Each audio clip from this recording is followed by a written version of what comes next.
Senator from Iowa. Leader Schumer said since last week that he intends to introduce a resolution purporting to support law enforcement.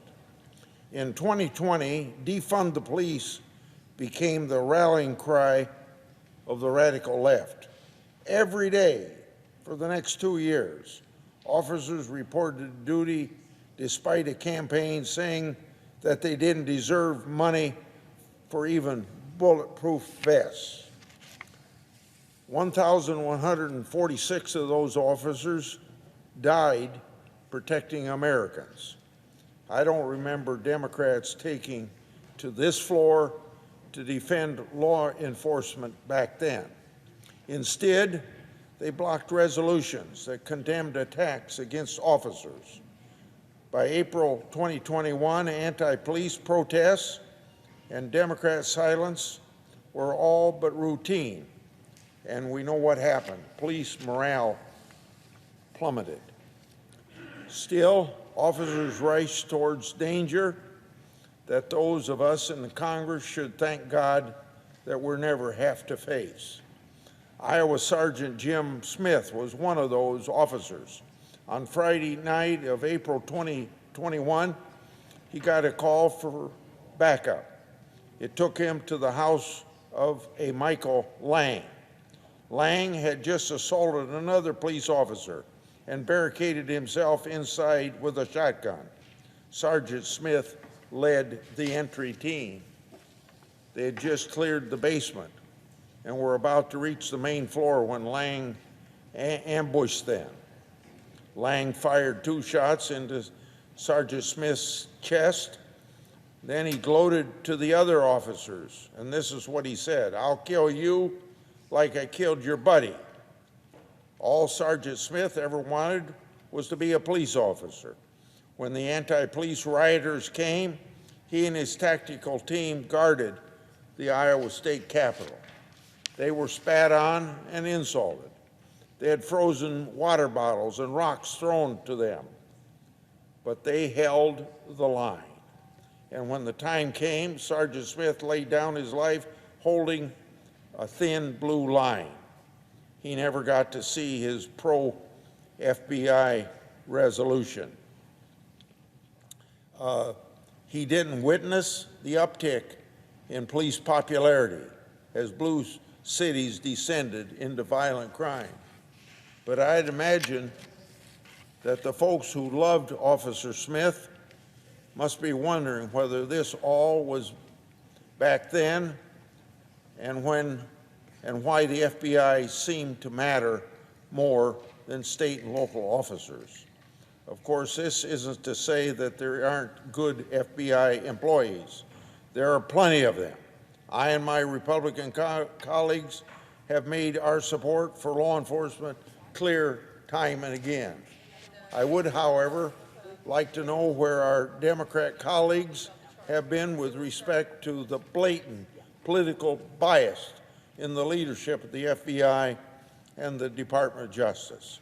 On March 1 of 2023, Senator Graham and I wrote to the Attorney General Garland and Director Wray regarding the more than 130 attacks on Catholic churches since the Supreme Court decision in Dobbs, and the fact that the FBI was largely failed to investigate those violent attacks by the leftist extremist groups.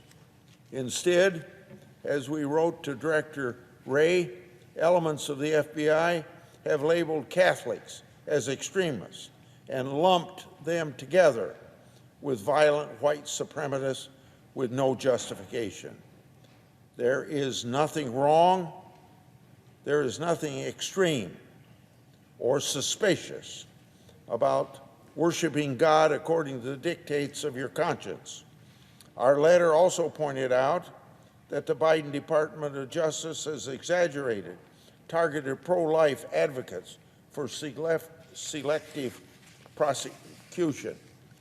This includes the department's political prosecution of Mark Houck for allegedly violating Freedom of Access to Clinic Entrance Act. He had an altercation at an abortion clinic volunteer who allegedly verbally harassed his 12-year-old son. Even though local authorities declined to press charges, Mr. Houck was arrested at gunpoint by the FBI in front of his terrified family. He was eventually found not guilty by a jury after a very short deliberation. Let's also not forget that for many years, our Democratic colleagues politically weaponized the FBI against my and Senator Biden's family investigation. On July 13th, 2020, then Minority Leader Schumer, Senator Warner, then Speaker Pelosi, and then Chairman Schiff sent a letter with classified attachments to the FBI. The letter targeted the Grassley Johnson Biden family investigation to try and falsely tie it to Russian disinformation. On July the 16th, 2020, mere days after the July 13 letter, then Ranking Member Wyden and Peters wrote a letter to me and Senator Johnson asking for a briefing from the FBI Foreign Influence Task Force. The FBI did the bidding of our Democratic colleagues and briefed us accordingly on August 20th, 2020. The contents of the FBI briefing were later leaked to the Washington Post, even though the FBI promised us confidentiality. The leak was just another act in a long line of efforts to falsely label the Grassley Johnson good government oversight work as, you guessed it, Russian disinformation. The Wall Street Journal editorial board hit the mark with their piece that they entitled "The FBI's Dubious Briefing. Did the Bureau set up 2 GOP senators at the behest of the Democrats?" End of quote. As I noted in the last Congress, protected whistleblower disclosures to my office make clear that the FBI have within its possession very significant, very impactful, and very voluminous evidence with respect to the potential criminal conduct by members of the Biden family. Based on protected whistleblower allegations, I know the FBI falsely labeled that evidence as Russian disinformation to bury it. To date, the Biden Justice Department and the FBI haven't challenged the accuracy of these allegations. They can't because my staff has independently reviewed records to support the allegations. And you can't forget that the now debunked Steele dossier, a document funded and created by Democrats in the Clinton campaign, a document that was actually subject to Russian disinformation. The FBI's willing and disastrous use of it to investigate candidates, and then President Trump sent our country into a tailspin for years. So let's not kid ourselves right here, right now, as we're talking about a resolution to back law enforcement.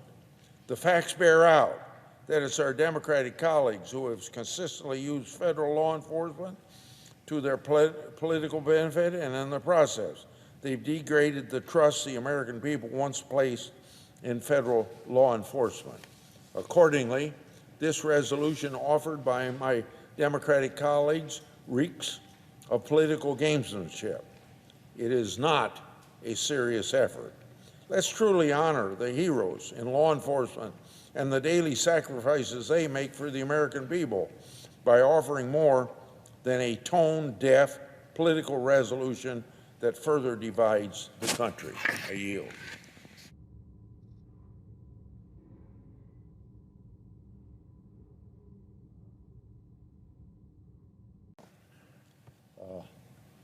I come to the floor today referring to a speech that Senator Biden gave on this Senate floor 39 years ago today.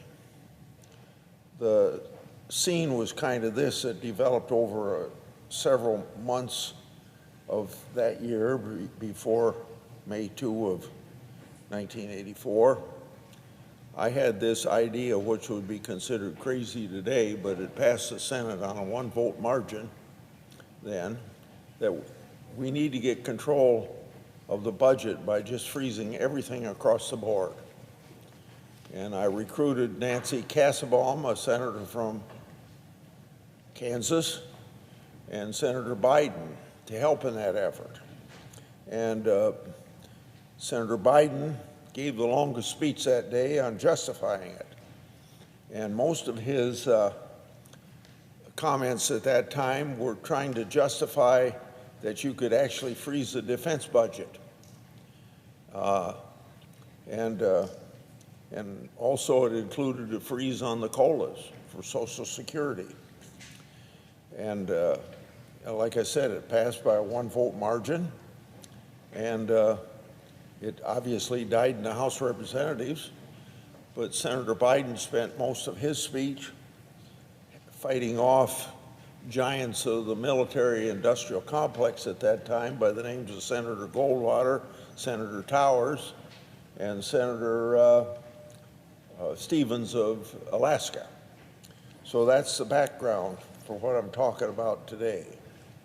So on this day 39 years ago, then Senator Biden spoke on the Senate floor saying that he was outraged, that's his words, that our national debt would soon be near $2 trillion. He urged fellow senators to, quote, do something before the debt limit increase comes up, end of quote. The something that he advocated for was a federal spending freeze. Today, our national debt stands at $31.5 trillion compared to that $2 trillion in 1984.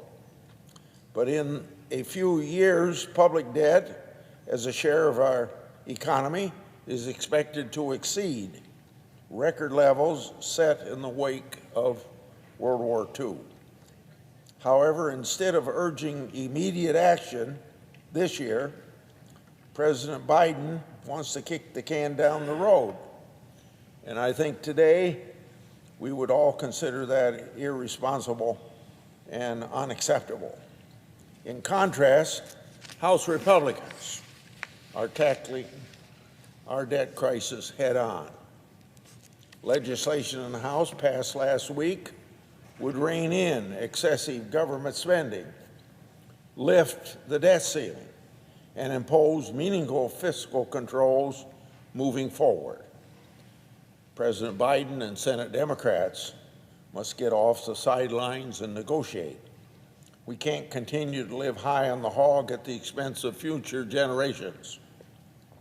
To put our current national debt in perspective, a gross federal debt of $31.5 trillion equates to $95,000 for each man, woman, and child living in the United States today. By comparison, the average cost of a 4-year public college degree in 2023 is about $90,000. Both are more than we should be asking young people to bear. Looked at in terms of the American taxpayers, our government debt comes to a staggering $247,000 per tax filer. And I think the number of tax filers would be close to 160 million or just a few more. So that's $52,000 more than the average home value in my state of Iowa. Our growing national debt is unsustainable. In the most recent budget outlook, the Congressional Budget Office estimates interest on the debt will near $1 trillion in 2028, an amount exceeding what our nation is expected to spend that year on national defense. Absent action, interest costs will continue to mount at an alarming rate. Looking well into the future, by 2044, interest will exceed $2.9 trillion, surpassing what we're projected to spend on Medicare. By 2050, interest will become our nation's single largest expense, even surpassing Social Security. Interest costs of this size would have been unfathomable to my then Senate colleague, Joe Biden. Remember how he said he was outraged that the national debt would reach $2 trillion. While Senator Biden was expressing outrage over a $2 trillion national debt, he was also lamenting prospects of a $219 billion in annual interest cost. Yet today, President Biden barely bats an eyelash at interest projected to blow past $1 trillion on a path to $3 trillion. At the same time, our interest costs are set to soar. Several major federal programs are barreling towards insolvency. According to the trustees of Social Security and Medicare and the report they issued this spring, Social Security primary trust fund will become insolvent in 2033, while Medicare's trust fund goes broke in 2031. Contrary to what some Democrats claim, doing nothing to address these programs is not an option.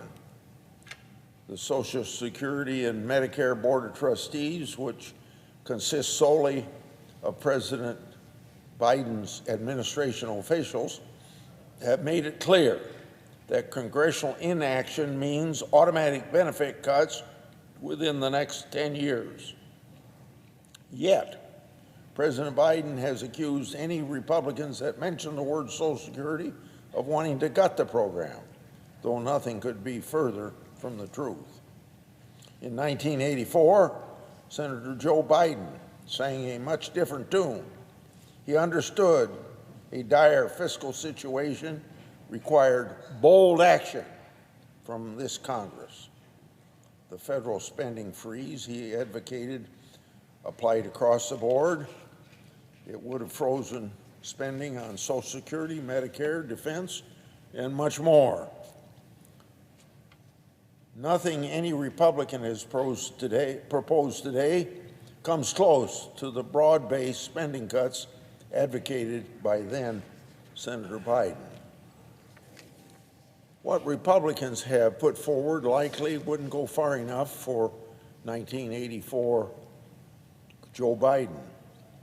Today, our debt, our deficits, and our interest costs are all on a far bleaker path than they were in 1984.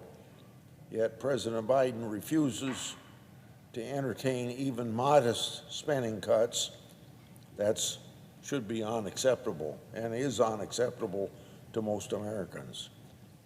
We can't continue to ignore our current fiscal trajectory. We must get our fiscal house in order. Failure to act puts children born today in a position that they will never be able to recover from financially. This Congress must come together to fix our broken budget system and return to regular order. As the ranking member of the Senate Budget Committee, I stand ready to work with my colleagues on the other side of the aisle to put us on a more sustainable path. Unfortunately, the White House doesn't seem to want to address the issues that we're facing. The president's budget request continues our nation on a path to fiscal ruin. Under the administration's budget proposals, public debt as a share of our economy will set a new record in 2027. We owe it to the nation's young people to leave them a country that is on solid financial ground. We cannot ask the generation of tomorrow to pay for the gluttony of today. So, in the words of then Senator Biden in 1984, quote, "I myself am outraged. I hope that all of those other senators who share my outrage will also share my determination to do something about our unsustainable debt." I yield the floor. Suggests the absence of. In the past several years, I have come to this Senate chamber to discuss my constitutional oversight of the Justice Department and the FBI. In many of those floor speeches, I've discussed legally protected and unclassified whistleblower disclosures that were made to my office relating to the Hunter Biden criminal investigation. These disclosures were made public in the interest of transparency and accountability, because the public's business should be public, and we should know, as senators or congressmen and congresswomen, whether the executive branch of government is faithfully executing the laws as the Constitution requires. Those disclosures that I've made have a very common theme. The Justice Department and FBI have allowed political infection to take root within each agency's decision-making process. Such an infection is an existential threat to any government agency, but to a law enforcement agency that can interfere with our constitutional rights, such an infection is catastrophic. After Crossfire Hurricane, which was the definition of a political investigation, the whistleblower disclosures demanded congressional attention more than ever. So, I wrote public letters asking questions. I directly asked the same to the Attorney General and the FBI Director at committee hearings. I've asked them about allegations that politics infected the Hunter Biden investigation. This sort of political bias erodes trust in government and prevents the equal application of the law as required by the Constitution. I've also asked them about allegations that the FBI used false claims of Russian disinformation to bury potential criminal investigations about Hunter and James Biden. Also, I asked them about allegations regarding specific records within the department's possession relating to potential criminal conduct by the Bidens. I've asked about allegations regarding specific records that show Joe Biden may have been involved in Hunter Biden's business arrangements. The allegations my office has received are very precise, very direct, and very consistent. Accordingly, they're highly credible. These credible allegations raise important and fundamental questions, like these questions. Did the FBI follow normal investigative procedures to vet these claims? Did the FBI follow the facts wherever they led?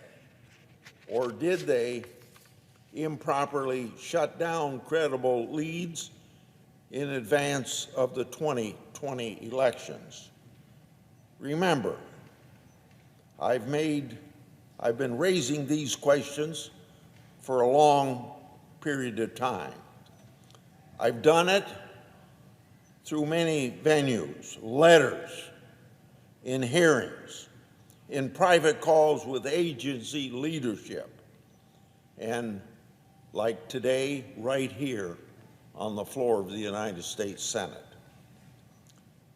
The Department of Justice and the Federal Bureau of Investigation had plenty of opportunities to respond to all these questions I've raised. Not once, so let me emphasize, not once has the Justice Department ever substantially disputed the whistleblower's allegations that I have made public. I've given the Attorney General Garland and Director Wray every opportunity to put our worst fears to rest and assure the American people, as they should, that everything has been done by the book. Both agencies have failed to do so. Just think how simple it is to say that everything was done right way, if they could say that. And that ought to tell you something. Even with their credibility online, the FBI and Justice Department has refused to cooperate when asked for basic information. So as you know, if you've been following all this stuff, and I don't expect people to have time to do that, but yesterday, House Chairman Comer and I issued a letter accompanied by a subpoena from the House committee demanding one FBI document. Based on protected and highly credible whistleblower disclosures, the unclassified document exists, and it's allegedly referencing a criminal scheme involving then Vice President Biden. Notably, it's a crime to provide false information to Congress during a congressional investigation. Most important, this very document was generated by the FBI themselves. It's time for the Justice Department and FBI to come clean to the American people. What did the Justice Department and FBI do to investigate the information in the document at issue? The answer goes to the heart of whether taxpayer-funded government agencies proceed normally or whether that agency cuts corners. Simply put, did the Justice Department and the FBI treat this information like they would if we, the people, were implicated, or did they sweep it under the rug to protect then-candidate Biden and President Biden now? If the Justice Department and FBI have any hope of redeeming their once trusted position, and that is what the American people have long held, to trust the FBI, Attorney General Garland and Director Wray must answer. Their credibility is on the line. I yield and suggest the absence of a quorum. Last week, I came here to speak to my colleagues about the Biden administration and the FBI playing games with the American people by hiding the FBI-generated 1023 document from Congress and the American people. Director Wray was going to be held in contempt for refusing to produce the 1023 that I told Chairman Comer about, and I think I had that first conversation with Chairman Comer about 3 weeks ago. Then, instead of contempt, the FBI committed to showing the 1023 and related documents to the whole Congress. By the way, I thank Chairman Comer for his cooperation with me and how he's pursued this issue, because we know a heck of a lot more now than if he hadn't been involved in this whole effort. So the FBI showed, after the FBI committed to showing this document, they showed, but it didn't provide possession of the 1023 to the House Oversight Committee last week. And by the way, 1023 is unclassified. So why shouldn't the entire country know about what's in this 1023? As the public knows, that 1023 involves an alleged bribery scheme between then Vice President Biden, Hunter Biden, and a foreign national. The same allegations that Chairman Comer and I made public on May the 3rd of this year. And on the very same day that the FBI provided a redacted version of the 1023 to the House Oversight Committee, the Justice Department then announced that former President Trump had been indicted and charged with 37 crimes related to his alleged mishandling of classified records. Attorney General Garland signed off on prosecuting Trump for conduct similar to what Joe Biden and Hillary Clinton engaged in. Two standards of justice in this country will turn our constitutional republic upside down. Thanks to the political infections within the Biden Justice Department and the FBI, we were well along the road for that to happen. This senator will do all that he can to fight political infection in the Department of Justice and the FBI. And you fight it, then, by bringing transparency to what this government does. The public's business ought to be public. Transparency brings accountability. With respect to the 1023 shown to that House Oversight Committee, from what I've been told by folks who've reviewed it, it's filled with redactions. Now, the document that Comer and I read had maybe 2 or 3 half-inch redactions, not whole sentences redacted, as I'm told the document in the SCIF is. So, Director Wray placed redactions on a document that's already unclassified. As I've said before, unclassified. More than that, the FBI made Congress review a redacted, unclassified document in a classified facility. That goes to show you the disrespect that the FBI has for Congress. On a previous time on this Senate floor, I think I told my fellow senators that what's so unusual about an unclassified document being given to the public when, I think it was May the 18th of this year, there was leaked to the New York Times a classified document and even the name of a confidential human source. So we're kind of in a strange situation here.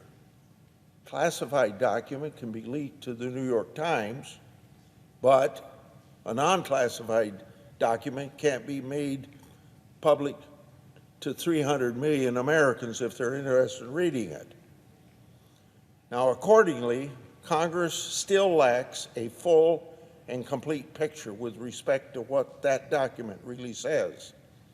That's why it's important that the document be made public without unnecessary redactions for the American people to see. Can you believe redacting an unclassified document. So now, let me assist for the purposes of more transparency on this subject. The 1023 produced to the House committees redacted reference that the foreign national who allegedly bribed Joe and Hunter Biden allegedly has audio recordings of his conversation with them. 17 such recordings. According to the 1023, the foreign national possesses 15 audio recordings of phone calls between him and Hunter Biden. According to the 1023, the foreign national possesses 2 audio recordings of phone calls between him and then Vice President Joe Biden. These recordings were allegedly kept as a sort of insurance policy for the foreign national in case that he got into a tight spot. The 1023 also indicates that then Vice President Joe Biden may have been involved in bereavement employing Hunter Biden. Based on the facts known to the Congress and the public, it's clear that the Justice Department, the FBI, haven't nearly had the same laser focus on the Biden family. Special Counsel Jack Smith has used a recording against former President Trump.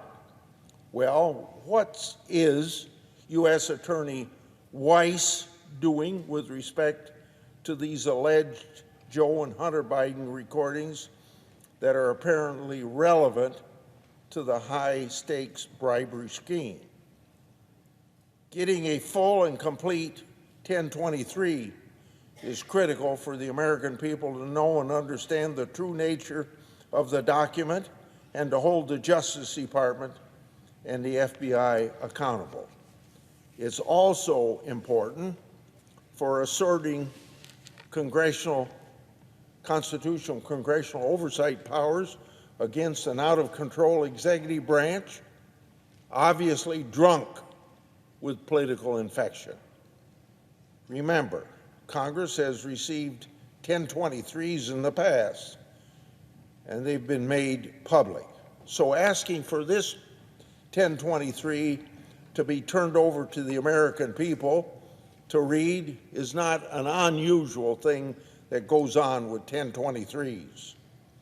Congress owes it to the American people and the brave and heroic whistleblowers to continue to fight for transparency in this matter and make this document public without unnecessary redactions. And I want everybody to remember that I have read the unredacted version, except for a couple or 3 half-inch redactions, I'd say. Thank you very much. I yield the floor.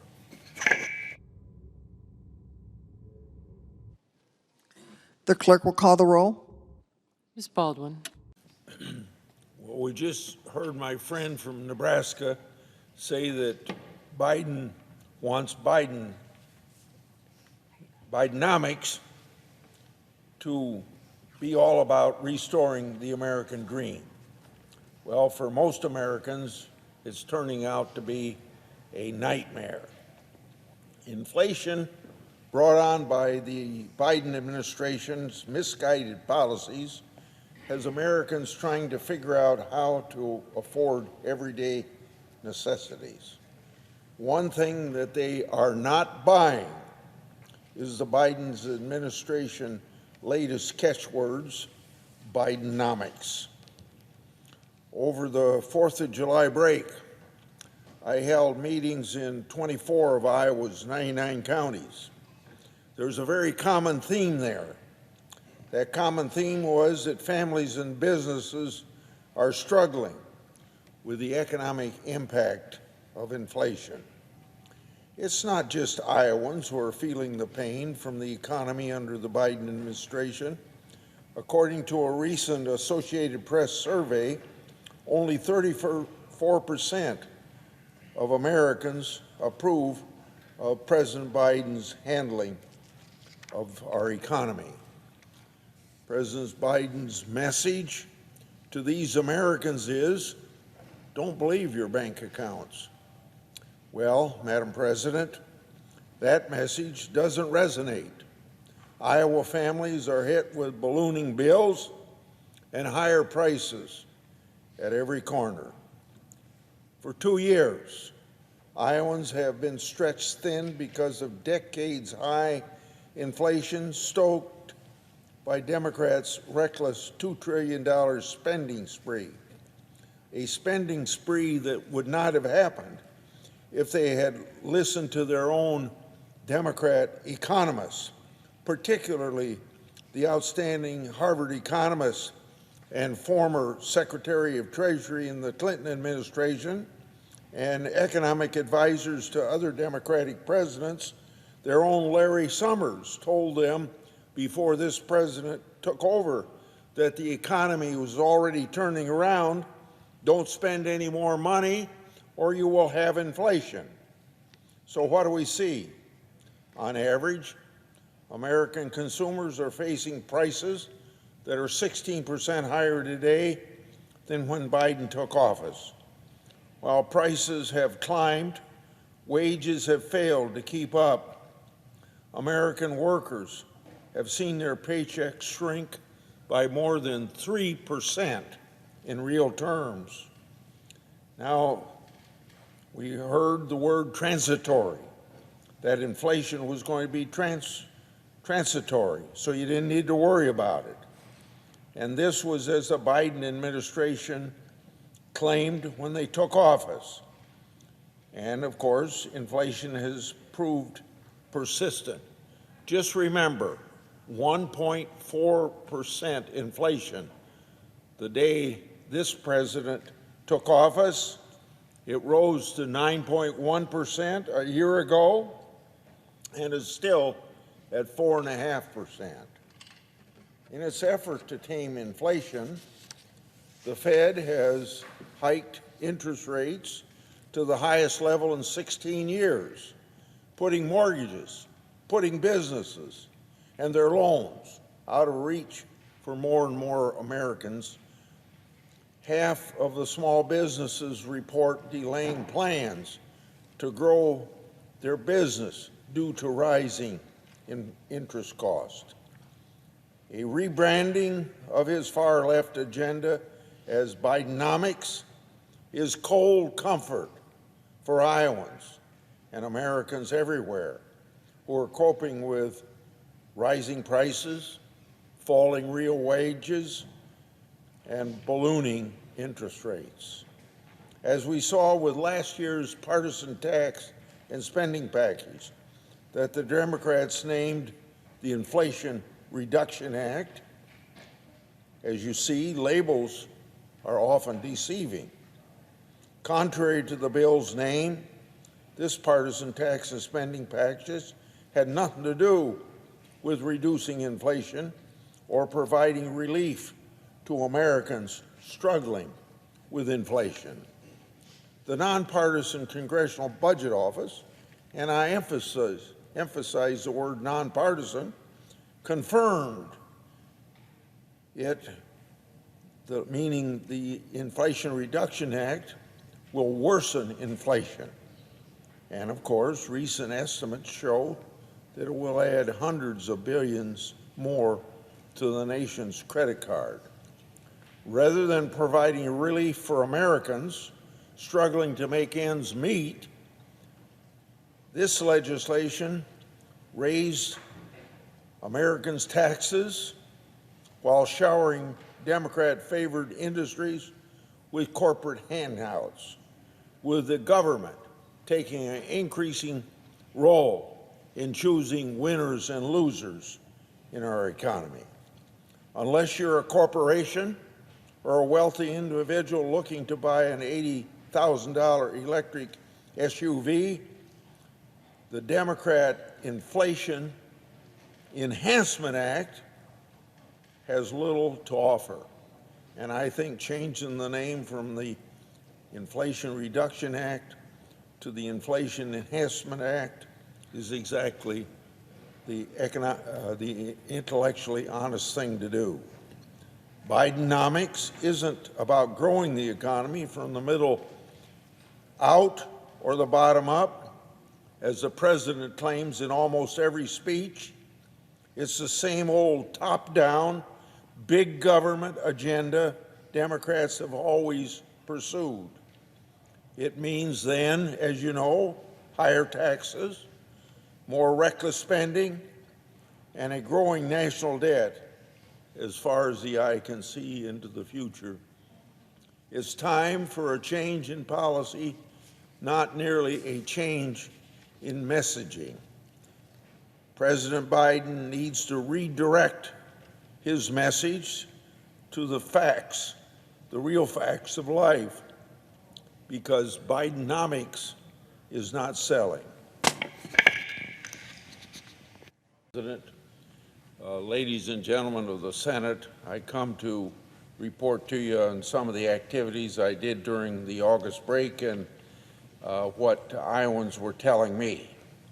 On August the 29th, I completed my annual 99 county meetings for the 43rd year in a row. My decades of long practice is a part of my commitment to the people of Iowa to keep in touch with them, because representative government is a two-way street. Those of us elected to the Senate and the House are one half of the process, and my constituents are the other half of that process. Holding at least one Q&A in every county every year is one way that I foster dialogue. No matter the setting, the format is the same. My Iowa constituents set the agenda. I spent the last 5 weeks while the Senate was in session convening with Iowans in every corner of the state of our with nearly 40 Q&As that I had with those constituents in those counties. From factory floors and rural hospitals to town meetings, Iowans shared their point of view with me. Now I'm bringing their concerns to my colleagues here in the Congress. Even though you don't represent Iowans, you need to know what they're telling me. One consistent theme that I gathered from my meetings: Iowans are fed up with soaring inflation and high interest rates. The Biden economy is not working for Iowans. Contrary to the sales pitch parroted by this administration, Iowans aren't buying the Biden economy. From the feedbacks I got at my county meetings, the so-called Bidenomics, quote, rebuilding our economy from the bottom up and the middle out, end of quote, that is not working as Iowans see it, because Iowans are emptying their pocketbooks just to make ends meet. I heard from Iowa families about the highest cost of groceries at their supermarkets and the pain that they're feeling each time they fill up their gas tank. The administration's assault on fossil fuels and lackluster support for homegrown biofuels isn't helping. Young Americans, as well as young Iowans in particular, are concerned about the record high mortgage rates hindering home ownership, because Iowans work hard, but the Biden economy is hardly working for them. Another issue that Iowans are especially attuned to, as you would expect because we're a great agricultural state, is the timing of the upcoming Farm Bill. I held a meeting with Lamoni Food Pantry to learn about their nutrition services there in Decatur County. And they were also concerned about the SNAP program within the Farm Bill. I also met with egg producers, pork producers, dairy producers, and cattlemen at the Iowa State Fair, and their message was very clear. Farmers need certainty, and a farm bill should be passed as soon as possible. I look forward to working in a bipartisan way to deliver a farm bill to the American people. After my the 99th county meeting, I celebrated it as usually I do with the Snicker Blizzard at the Dairy Queen in Ottawa, Iowa.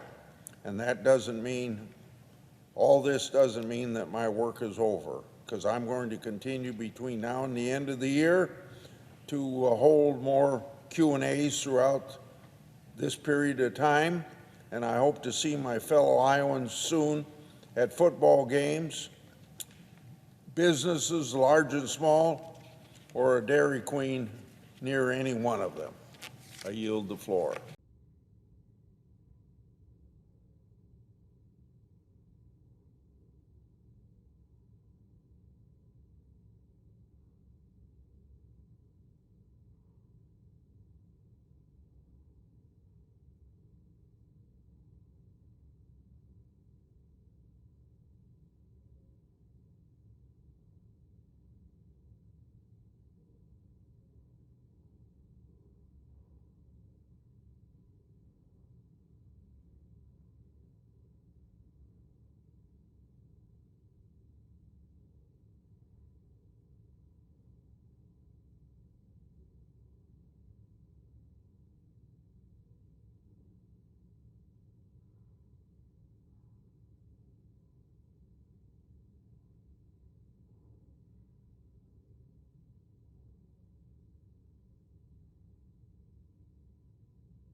Senator from Iowa.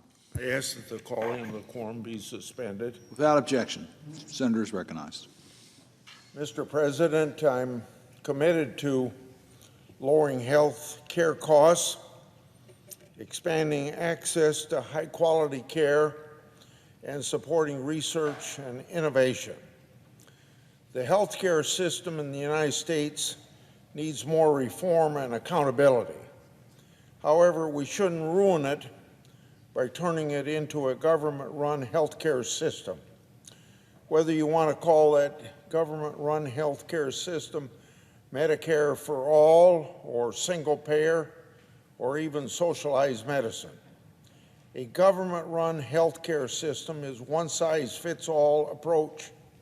It results in longer wait times, delayed care, and do-it-yourself health care because you cannot access a doctor.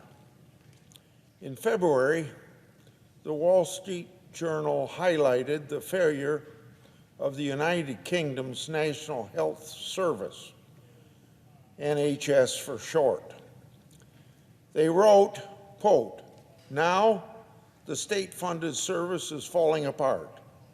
People who suffer heart attacks or strokes wait more than 1.5 hours on average for an ambulance. Hospitals are so full that they're turning patients away.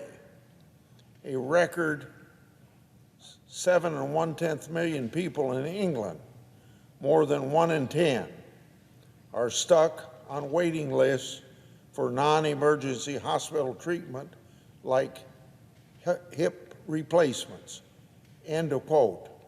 But I want to quote from the article of the Wall Street Journal, another one.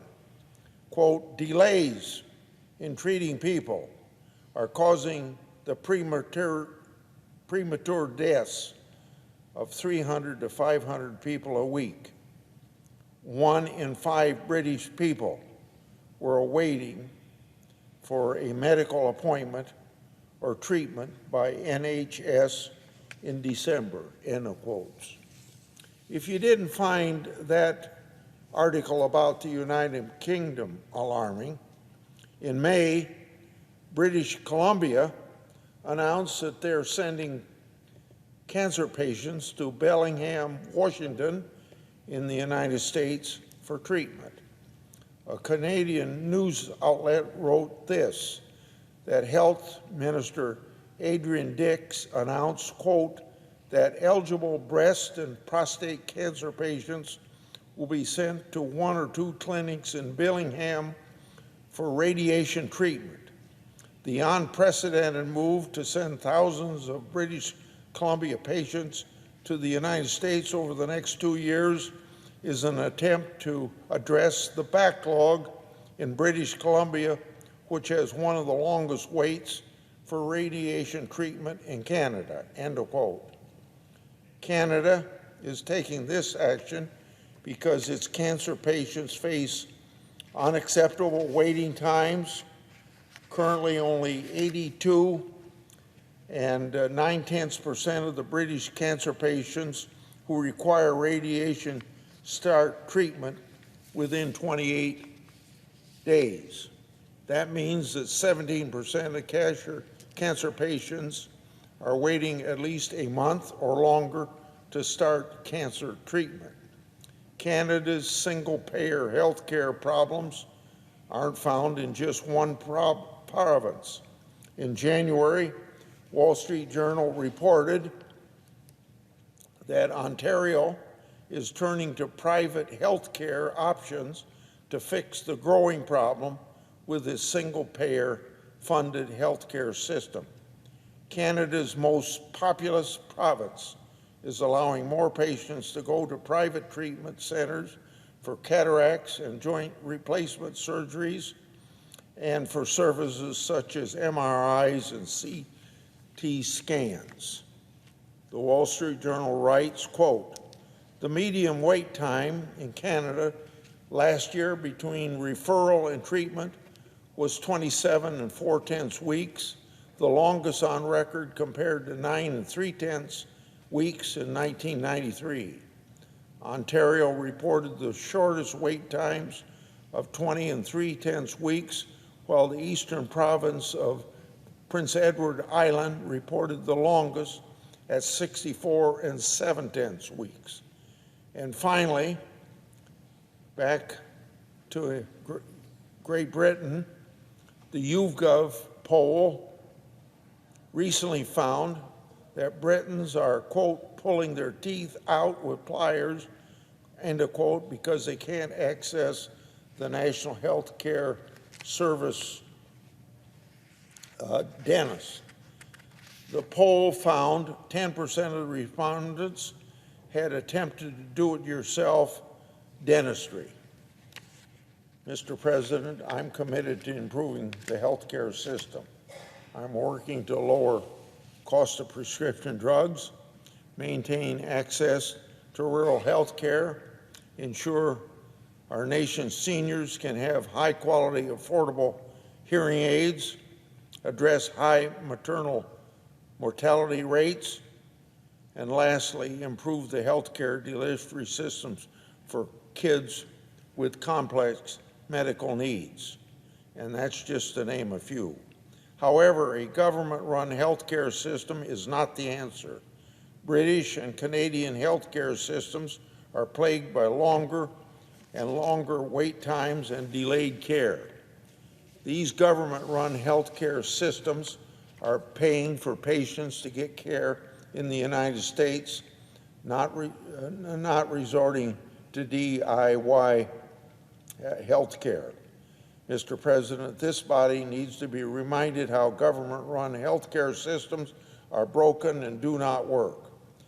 In closing, I ask unanimous consent to put articles that I referred to in my remarks into the record. Without objection, so I ordered. yield.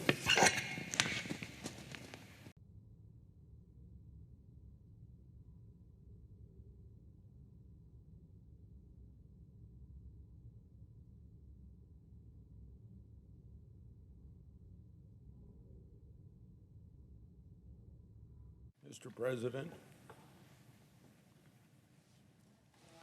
The senator from Iowa, ask that the calling of the quorum be suspended. without objection.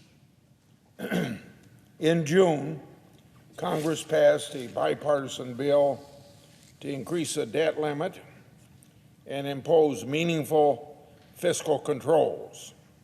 That law was appropriately titled the Fiscal Responsibility Act. Its passage marked a long overdue step towards fiscal sanity. I assume you got to go back about a dozen years until Congress has taken such a fiscally responsible step.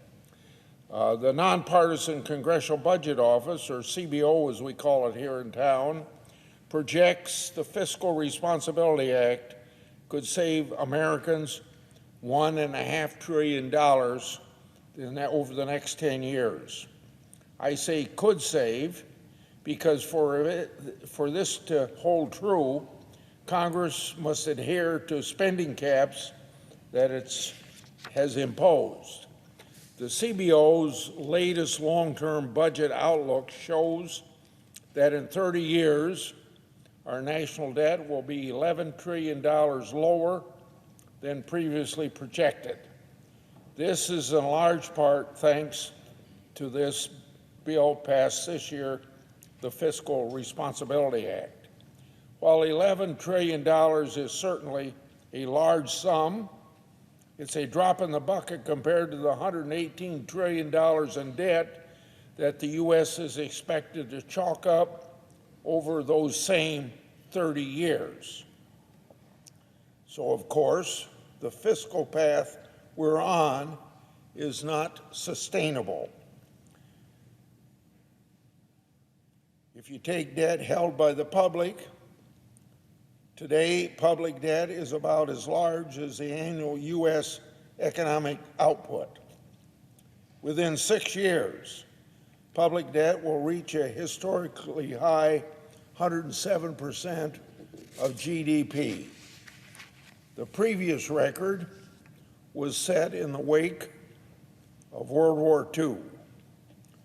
Once that dismal record is broken, public debt will grow faster than the economy with no end in sight, as you can see from the chart on display here.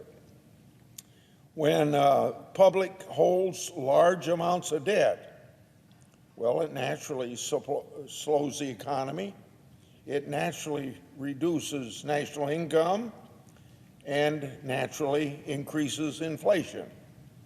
It also leads to ballooning interest costs, which are already at a 22-year high. Based on current trajectory, here's a snapshot of years ahead.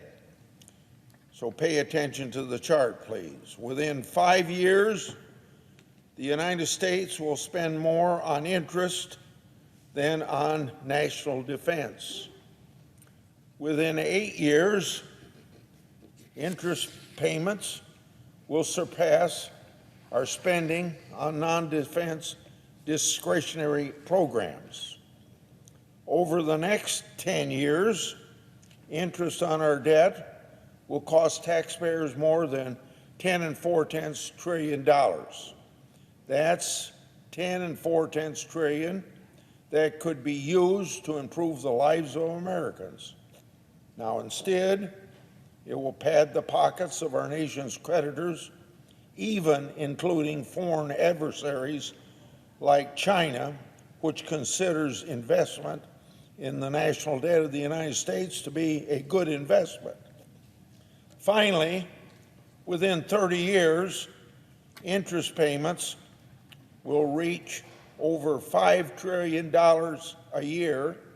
That would make interest the single largest annual government spending, surpassing both Social Security and Medicare.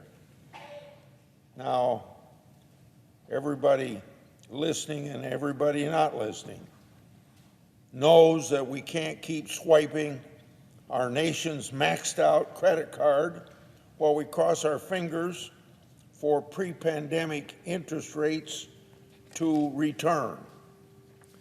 Families, farmers, and small businesses make trade-offs every day to stay on budget. They have to balance their checkbooks besides staying on budget. Congress, of course, needs to do the same. Enacting spending caps in Fiscal Responsibility Act was the very, very easiest part.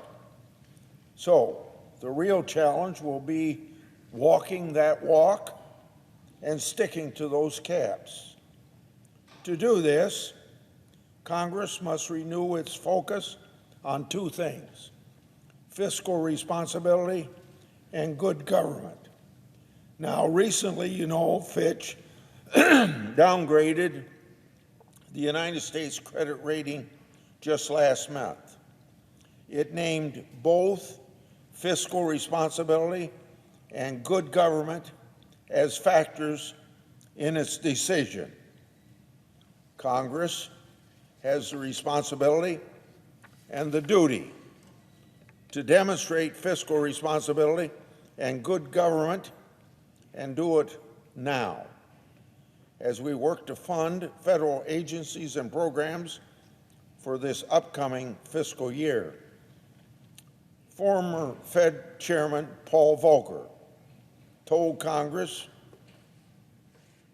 in 1980s, quote, "Cutting spending may appear to be the most painful part of the job, but I'm convinced that the pain for all of us will be ultimately much greater if it is not accomplished," end of quote.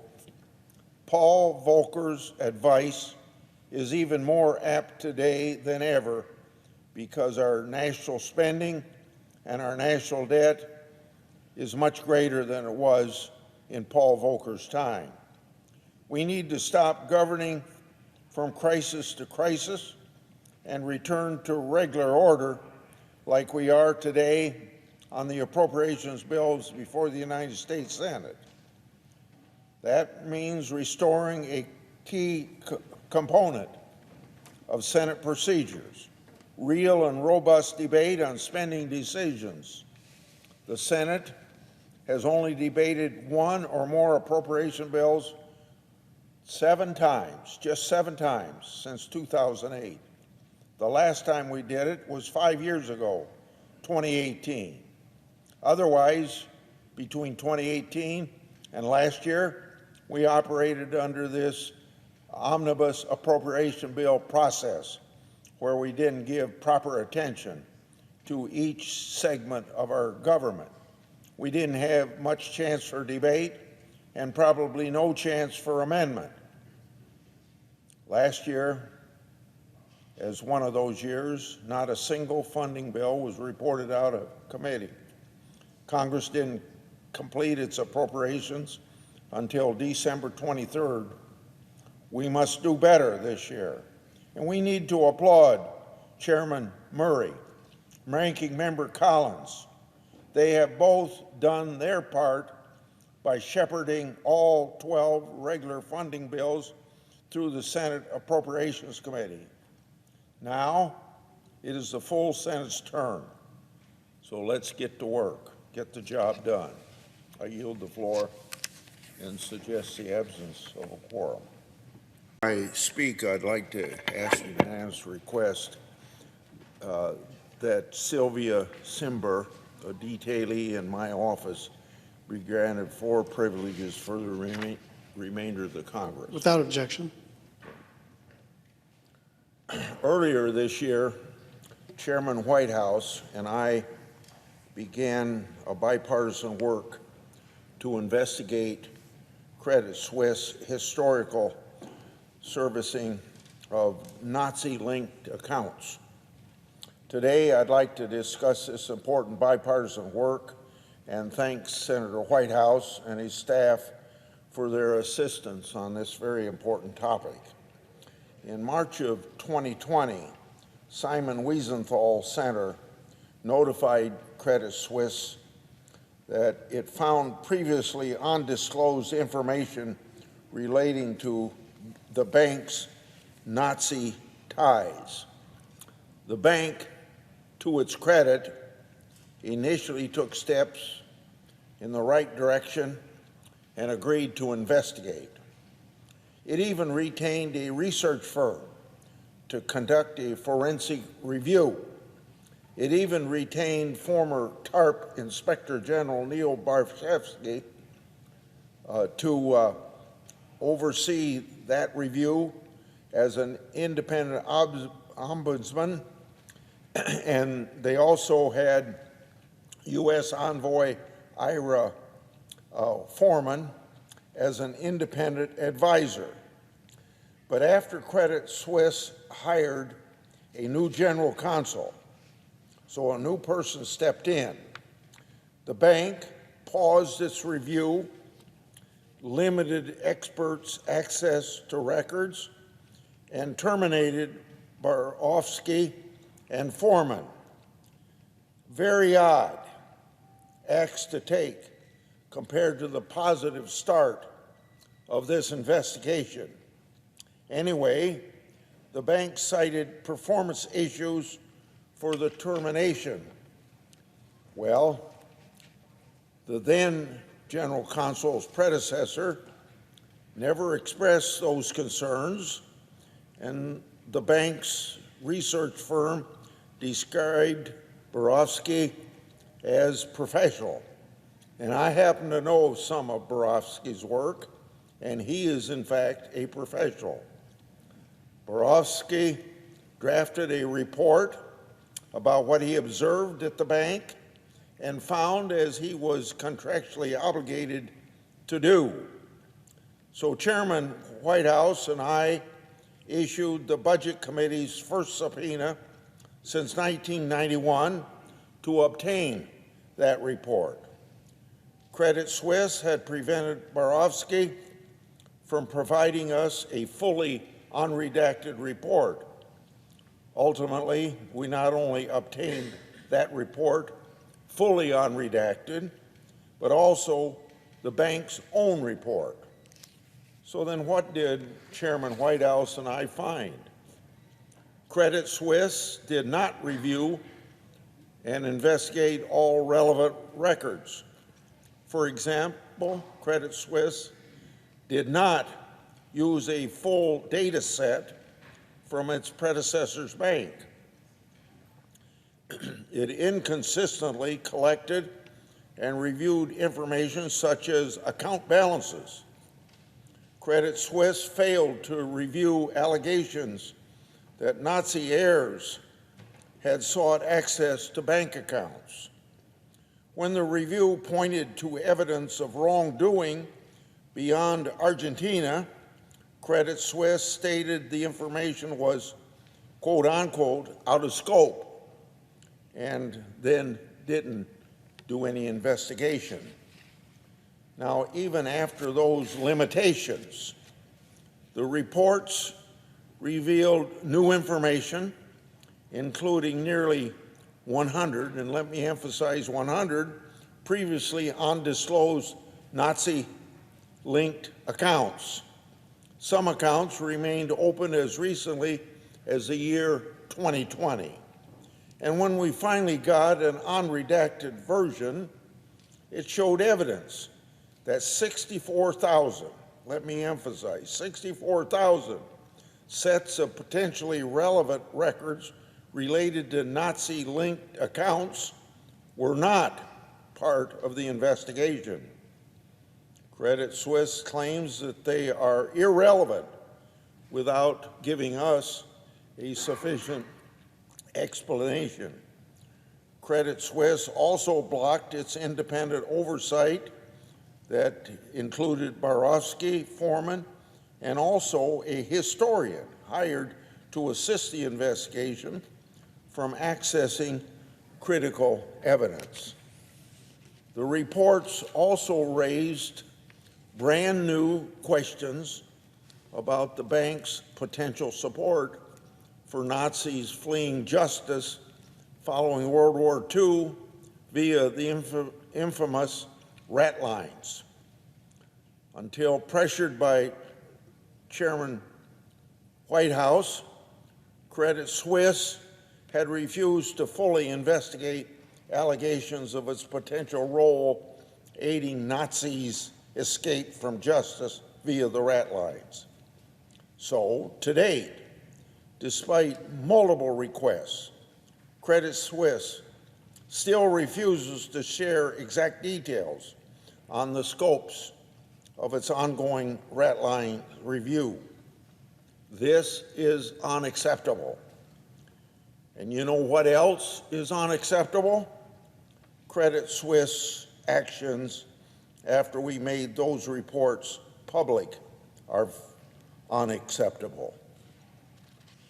The bank issued a press release on April 19th of this year, filled with one excuse after another. The bank's press release essentially ignored its own report. It also incorrectly claimed full cooperation with the committee's oversight, despite the bank objecting to the committee receiving a fully unredacted copy of the Borowski report until July 31st, and despite failing to provide a full report of the rat lines review. Then the bank petitioned a federal court against the Simon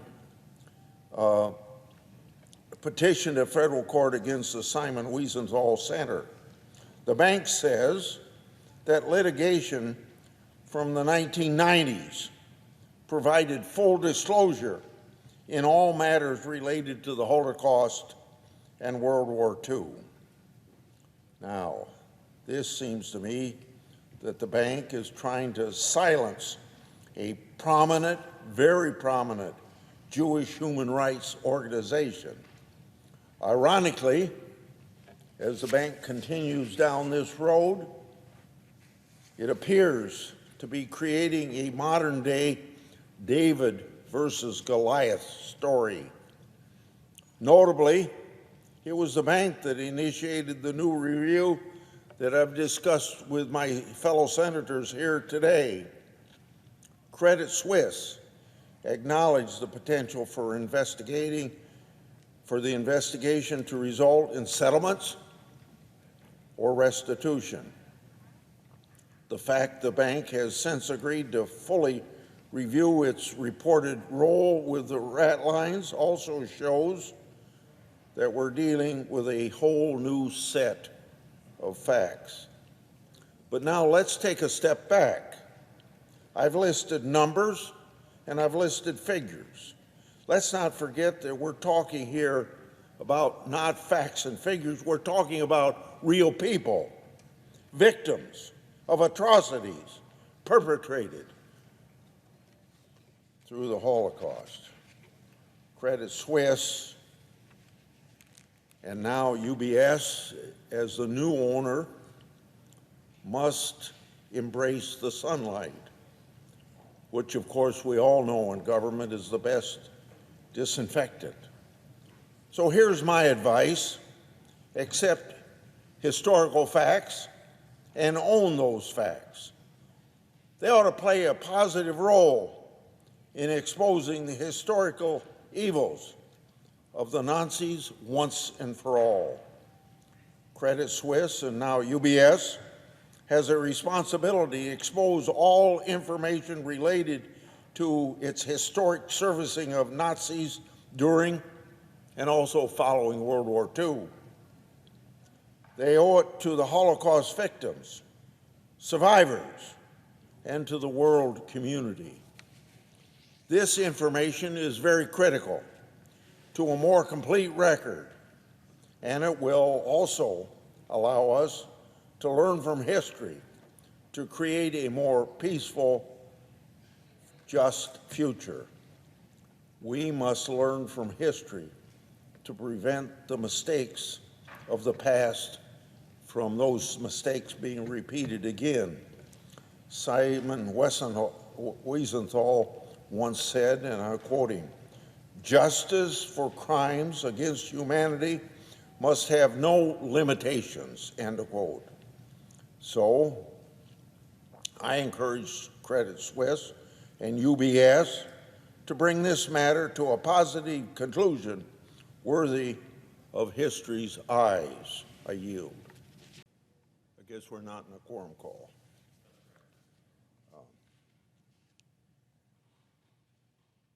I come to discuss with my colleagues the plight of our local pharmacists, which is always difficult, particularly in small towns, but it's going to be particularly difficult coming January 1st and through next year.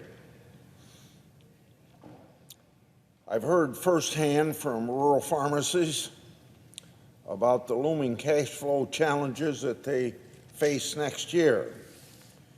These challenges are a direct result of the powerful pharmacy benefit managers and the managers' behavior in response to federal regulations. This is the situation. You see, pharmacies are going to face direct and indirect remuneration clawback fees, or what we call DIRs, from the PBMs for calendar year 2023, just after January 1st, 2024. And at the same time, pharmacies are also facing lower post-point of sale reimbursement from PBMs beginning that same date, January 1st next year. So it's a double whammy against cash flow problems of small rural pharmacies. For over a decade, these powerful PBMs have gouged rural pharmacies by clawing back part of the reimbursements many months after the sale. It's almost like you sign a contract the first of the year that you're doing business with the PBMs, and then at the end of the year, you get a done to pay back sometimes thousands of dollars, and I've even heard examples of tens of thousands of dollars. You see, this situation comes because three very large PBMs control nearly 80% of the prescription drug market. Some of them are vertically integrated also with chain pharmacies, insurance companies, and other parts of the prescription drug supply chains. So PBMs have a lot of power over what the prescription drug patients can access through the formulary and how much these drugs are going to cost the patient, and then the reimbursement for the pharmacy. In other words, what is the pharmacy getting paid for doing this service? Now, I want to end all direct and indirect reimbursement fees. I attempted to do this in legislation that never passed the Senate, but a bipartisan bill by Grassley and Wyden called the Prescription Drug Pricing Reduction Act. Now, even though that legislation didn't pass, we luckily, in 2021, have the Centers for Medicare and Medicaid Services determine that that agency had the authority to hand most, but not all, direct and indirect reimbursement fees. Now, I support what CMS has, the actions they've already taken, but we still need to pass legislative action to end all DRI fees. CMS's regulations will go into effect this January. With CMS's regulations nearing the effective date to end most DIR fees, now you'd think rural pharmacies would be about to see some relief. Now, sadly, this is not the case. These changes have turned into a cash flow issue for many rural pharmacies, forcing many rural pharmacists to consider closing or go without pay for a while so that they can keep their staff around and keep the lights on. Now, let's get to a suggested solution for this issue. PBMs should work with rural pharmacists to make sure that they don't close, because if you're paying everything back to the PBMs, or you're getting less reimbursement, and you're running your accounts from day to day, it brings financial problems, particularly to these small rural pharmacies. Now, of course, PBMs are so financially strong that they have the ability to help these small pharmacists after the first of the year. And we aren't asking them to help forever. We're asking them just to help through this interim period of clawback and less reimbursement. So what I'm asking here of PBMs should work with pharmacists to give a little extra time to pay back the 2023 direct and indirect reimbursement fees. I'm not asking the PBMs to give up a single dollar that they're entitled to. In CMS's final regulation, because CMS can help us solve this problem, in their final regulation, the agency spoke to concerns about rural pharmacy cash flow issues, saying that they were, their words, particularly attuned to this issue. CMS said that through law, they have the power to conduct oversight. They said that they could enforce, first of all, provider network access standards, and second, prompt payment rules. In July, I wrote to the CMS administrator to see what the agency is doing to conduct this oversight and in turn help small pharmacies through 2024 and of course only that 1 year with their cash flow problems. As of mid-December, I have not received a response from CMS. So I'll soon tell you about a telephone conversation I had with her. It shouldn't take an agency almost 2 months to respond to me about a problem that they said that they're particularly attuned to. And remember, I told you previously, those words, particularly attuned to, is their words. So last week, I spoke for a long time on the phone with the CMS administrator. I asked what our agency is doing to conduct oversight and protect our constituents' access to the rural pharmacy, and particularly our older seniors that can't travel for miles to get their drugs. And I asked that question because so far I have not seen any action of oversight by this agency. The administrator committed in the phone call to monitoring compliance to pharmacy access standards and the prop payment requirements. But at the same time, the administrator didn't offer any specific action that she has taken, or even what action she might take.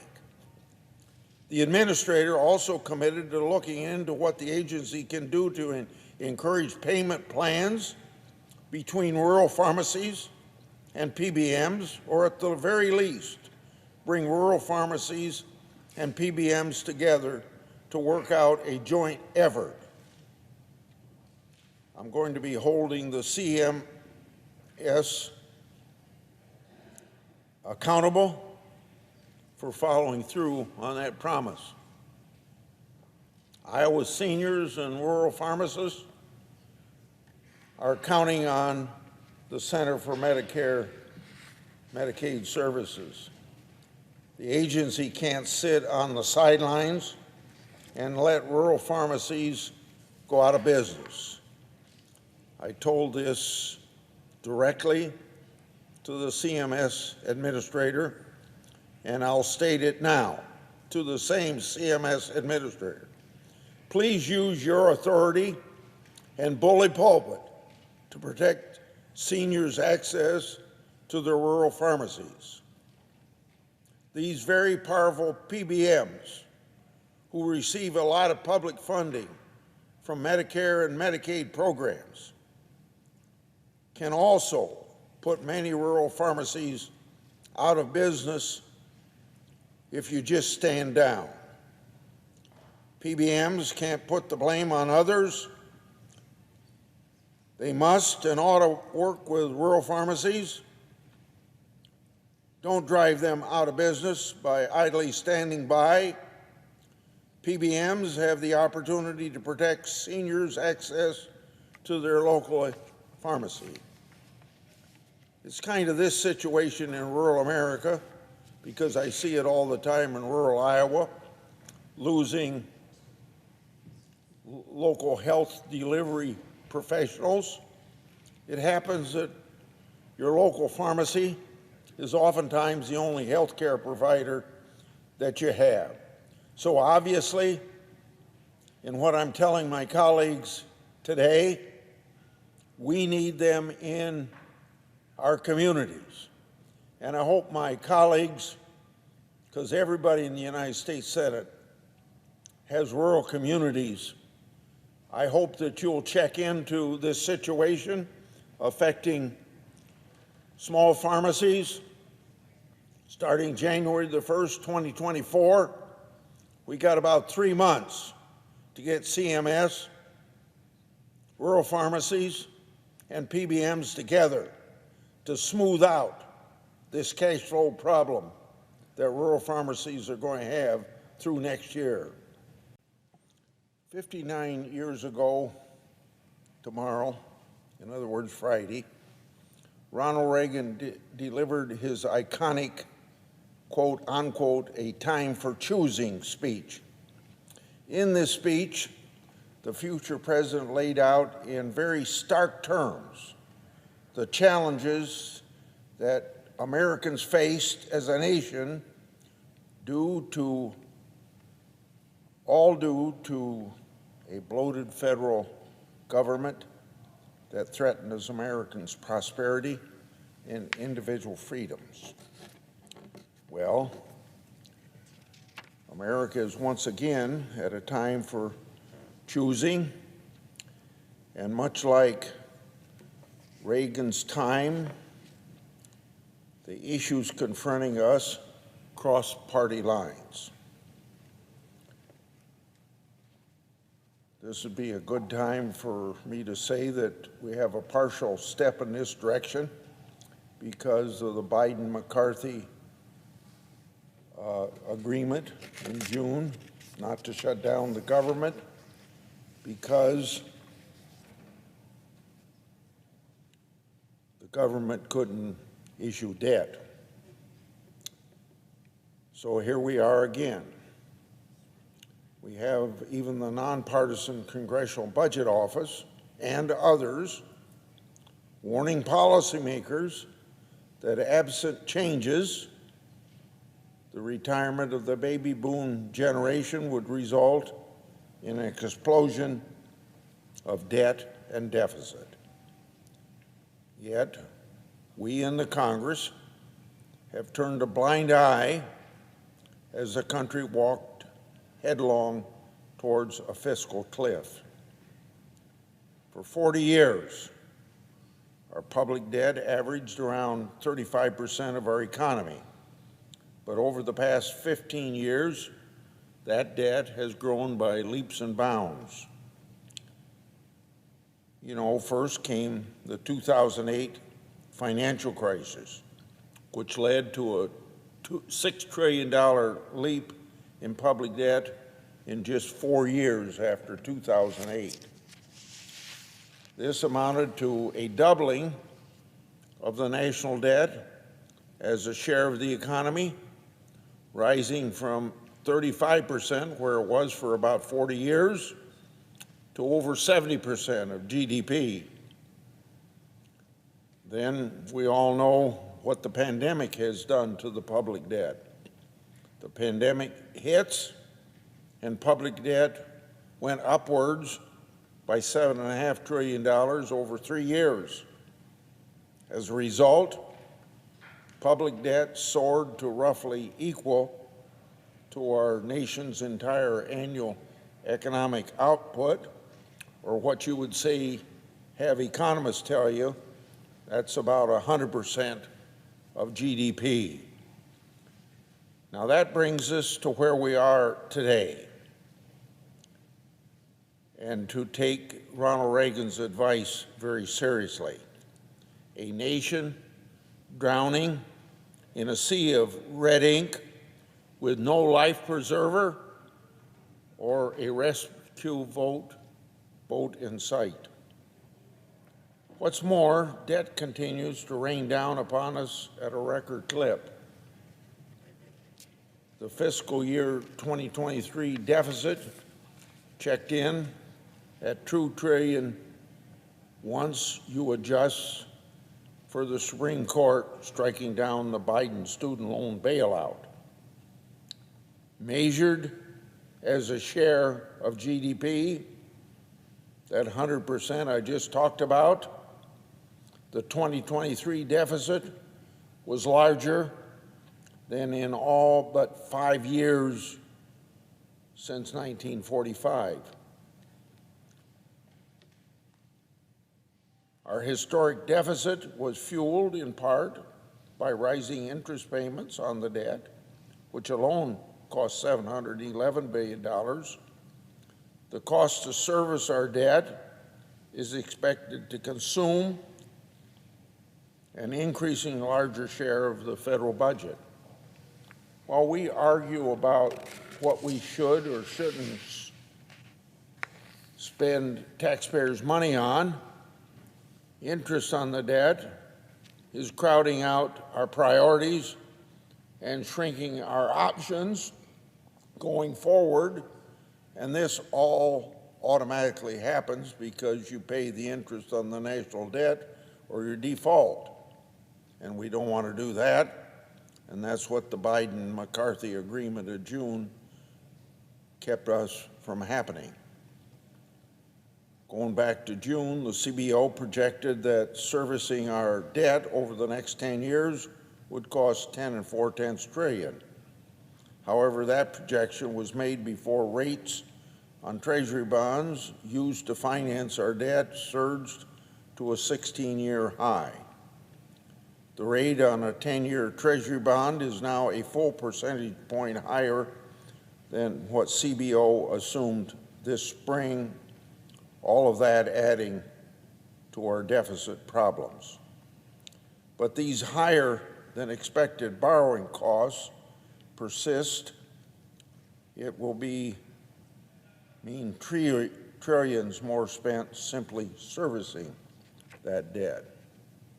Now, what's more, we haven't yet hit the precipice of the fiscal cliff that CBO and other nonpartisan experts have been warning will result due to the aging population. And of course, that involves Social Security and Medicare. And the trustees of these two programs say the trust funds for both programs will be insolvent within the next 10 years.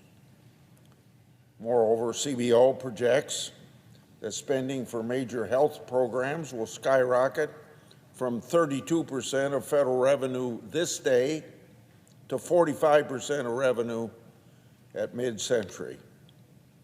We can no longer afford to kick the can down the road. We must put an end to the governing crisis to crisis and get back to the fundamentals of government.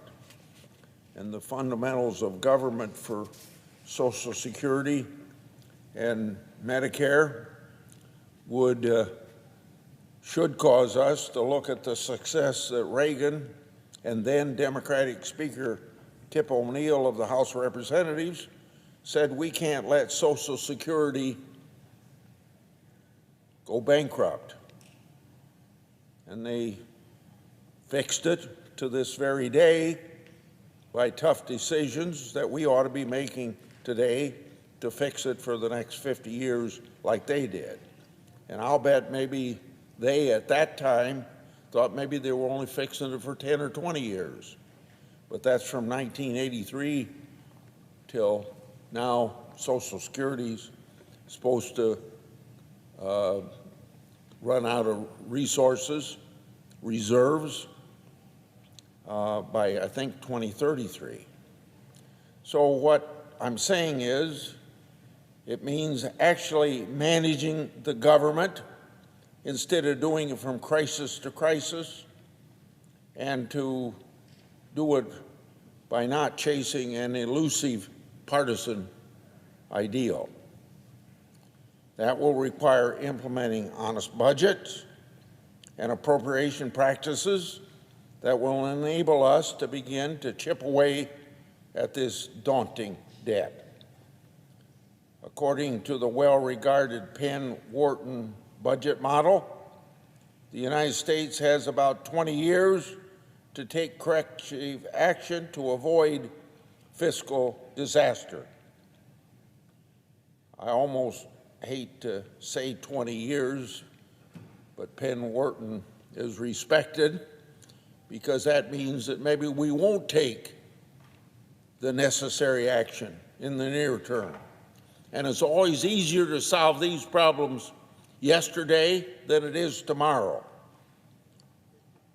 The longer we wait to take these actions, then obviously I'm saying the more painful those actions will be.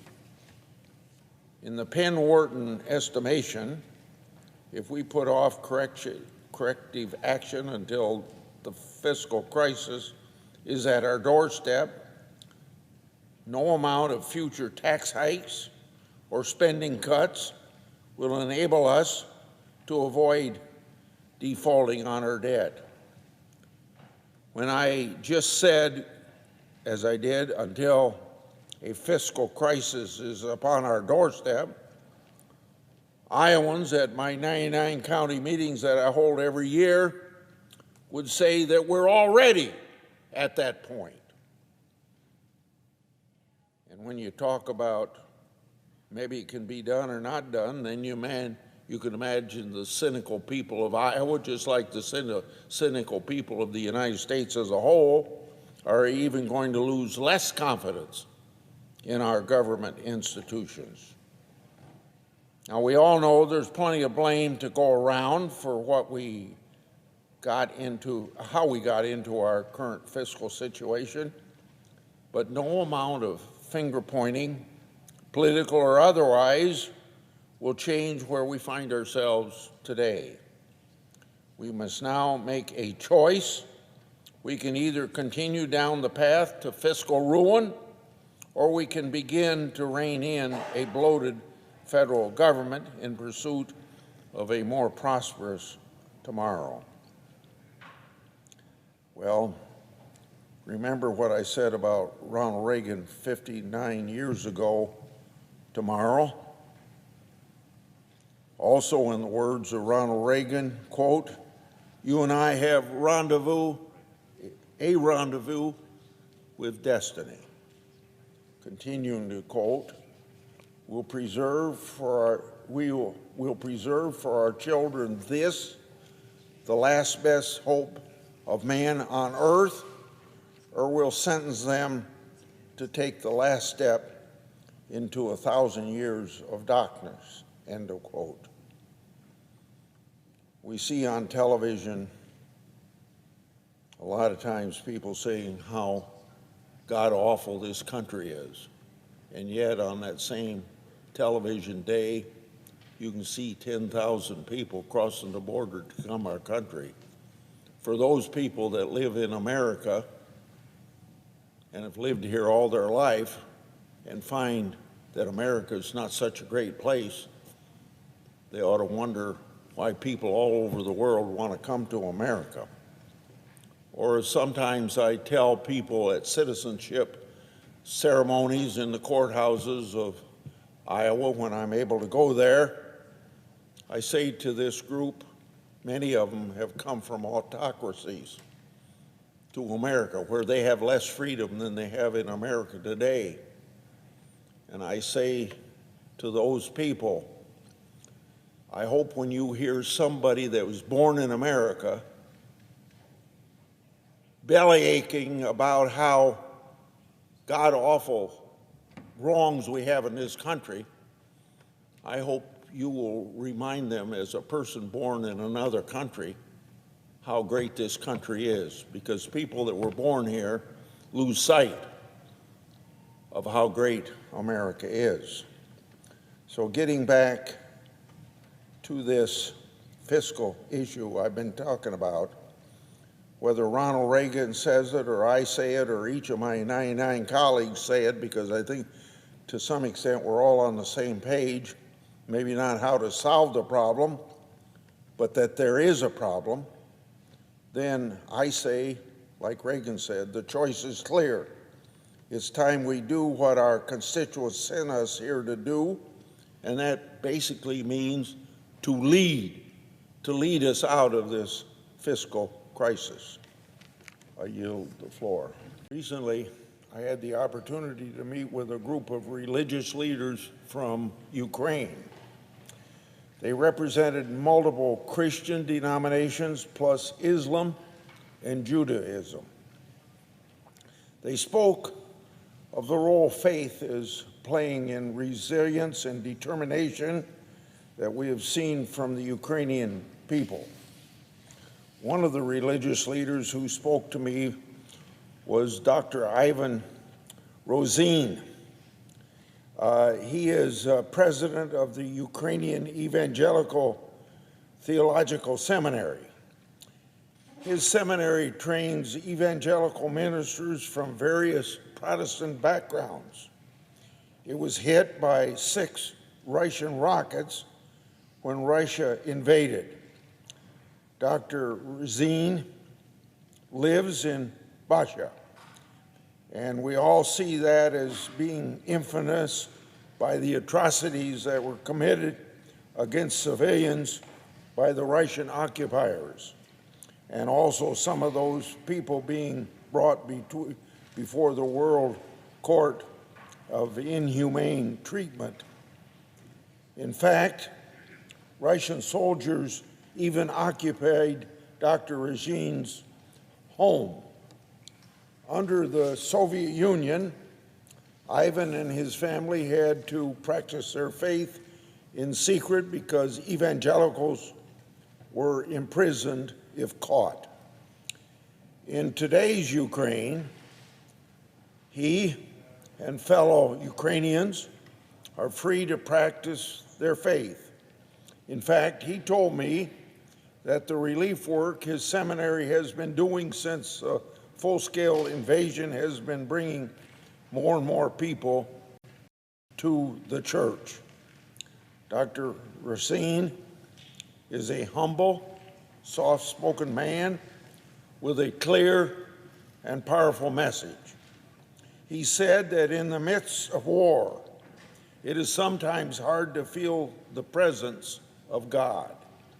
But coming to the United States with this delegation, meeting people who care about the suffering of the Ukrainian people, he felt God's presence more than ever. His strong faith in God and his deep concern of his fellow Ukrainians impressed me. Dr. Racine also told me about the persecution of his counterparts in the Russian-occupied areas of Ukraine. That's about 20% of Ukraine. Religious leaders are kidnapped, and evangelicals are singled out for persecution, just like in the days of the old Soviet Union. A Ukrainian priest among the group told me that most of the faith leaders sitting in my office are on Putin's hit list to be singled out for persecution or death if they fall into the hands of the Russian military.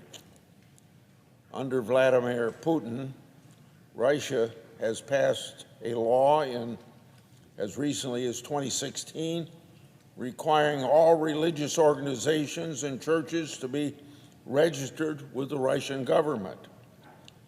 The law bans what the law calls, quote unquote, missionary activities, like preaching, like praying, like disseminating religious materials outside of officially approved sites within Russia.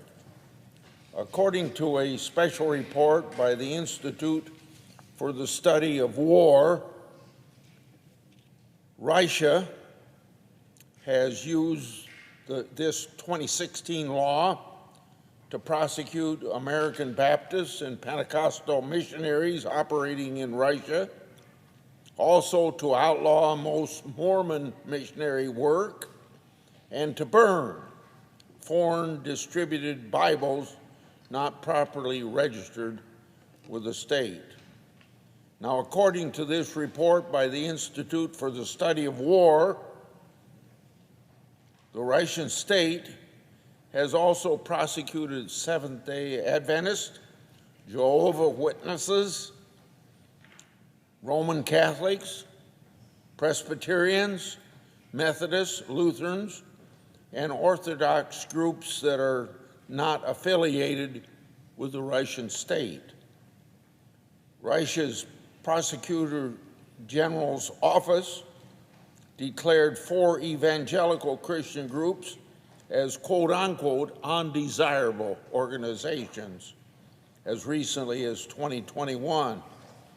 Now, that effectively had banned these organizations from operating within Russia. Russian authorities in the occupied Melitopol raided a Ukrainian evangelical pastor's home in August 2022 and accused the pastor of being associated with the same undesirable organizations that Russian authorities banned in Russia 2021. The former head of Russian-occupied Donetsk declared in May of 2015 that Ukrainian Orthodox Church members, Greek Catholics, and evangelical Christians were, quote unquote, sectarians, and that occupation authorities would only recognize the Russian Orthodox Church, Catholicism, Islam, and Judaism. the Russian Orthodox Church plays a role in the Russian state that is hard for Americans to understand. And most importantly, with all the killing going on in Ukraine, the head of the Russian Orthodox Church has blessed that war by particularly saying Putin's doing the right thing. Now, in our country, we know under our Constitution, the Founding Fathers prohibited the establishment of a state church and enshrined the right to free exercise of religion in the First Amendment. This was done to allow religion to flourish independent of our government. Now, by contrast, and great contrast, the Russian Orthodox Church has always been not just a state church, but an instrument going back as far as the czars of Russia. Under the Soviet Union, it became an instrument of the KGB, the Russian secret police. In fact, the current patriarch of the Russian Orthodox Church was a KGB agent. And as I've indicated already in these remarks, that individual has blessed this war. And being a KGB agent, it's no wonder he's so close to Putin, who also worked for the KGB. That same Russian patriarch has vocally, as I'm saying again, supported the brutal invasion and told Russian soldiers they will be absolved of all sin should they die in Ukraine military operation. Because the Russian Orthodox Church acts as a tool of the Russian state, many Orthodox churches in Ukraine have joined the restored independent Orthodox Church of Ukraine. Some church officials in Ukraine that remain loyal to Moscow have been documented to act as agents of influence and espionage on behalf of the Putin regime. So naturally, some have been arrested by Ukrainian authorities. One Ukrainian Orthodox priest who was captured by the Russian military shortly after the full-scale invasion back in February 2022 tells how his captors tortured and interrogated him, demanding to know what part of the Russian Secret Service he worked for. You know, assuming that they do in Ukraine like they do in Russia, that the church might be part of some government scheme to narrow freedoms or whatever, for that matter. These Russians assumed that because their priests are tied to a successor of the KGB, Ukrainian priests then must be agents of the Ukrainian state, which is not the case. The Ukrainian government also canceled a lease with the Russian-affiliated Orthodox Church of Kiev Lavra Monastery, a National Historic Landmark owned by the Ukrainian state, right there in the center of the capital of Ukraine, Kyiv. The lease cancellation led to false reports of the Ukrainian government persecuting Christians. However, 2 weeks after the Russian-aligned church officials left, a member of my staff visited this same monastery and received a blessing from the Ukrainian Orthodox priest. So I can confirm that Christian services are still performed there, only now it's in the Ukrainian language. Incidentally, the former Russian Orthodox head priest of the monastery was apparently nicknamed Mercedes because he collected Mercedes cars. and that's not the hobby you'd expect of a lot of spiritual leaders. Putin likes to pretend that Russia is some kind of a defender of the Christian faith. But in reality, Russia is one of the most secular countries in the world. The Soviet Union, as we know, was an atheist state, so most countries that share a Soviet past have lost much of their religious life. That is doubly true in Russia, where according to the 2018 Pew Research poll, only 7% of the people attend weekly church services, only 18% of Russians pray daily, and only 16% feel that religion is very important in their lives. Now, by comparison, in Ukraine, these people are significantly more religious than Russians, with well over twice as many people attending weekly services at 17%. 30% of the Ukrainians reported praying daily, and 23% say that religion is a very important part of their lives. Russia has been designated by our own State Department as a country of particular concern. And according to that designation, quote, engaging in and tolerating systematic, ongoing, and egregious violations of religious freedom, end of quote. By contrast, Ukraine has religious freedom, and there is no state church, so it is no wonder that Ukrainians are more active in their faith. I was encouraged by Dr. Ruzin's account of his growing ministry. He also said that he has contributed chaplains from his seminary to the military since the full-scale invasion, something that was not previously a tradition of Orthodox countries. As a result, evangelicals are particularly well represented as military chaplains. Now, I'm sad to say one of his students has already been lost serving as a chaplain at the front lines. Now, I'm going to go back to this report by the Institute on the Study of War that I referenced earlier.